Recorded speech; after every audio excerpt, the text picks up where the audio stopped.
General Yahya Khan کا زمانہ تھا۔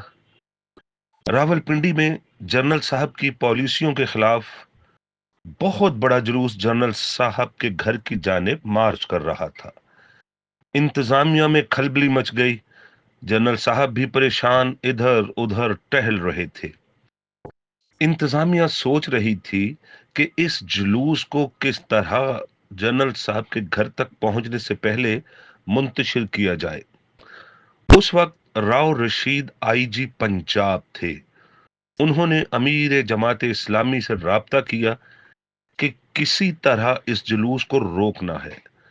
امیر جماعت اسلامی نے یقین دہانی کرائی اور جماعت کے نوجوانوں کا جلوس ہنگامی بنیادوں پر اس جلوس میں شامل کر دیا۔ جلوس کے ساتھ تھوڑا سا پیدل جانے کے بعد جلوس کے نعروں کی کمان جماعت اسلامی کے نوجوانوں نے اپنے ہاتھ میں لے لی۔ پھر نعرے بدلنے لگے، امریکہ اور ہندوؤں کو گالیاں پڑنے لگیں۔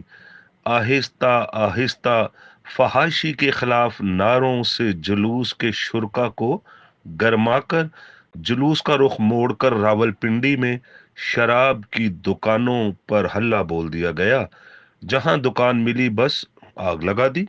یوں جلوس جنرل صاحب کے گھر سے دوسری رخ پر چل پڑا۔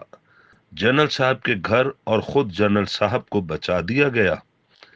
راؤ رشید کی کتاب جو میں نے دیکھا سے اقتباس۔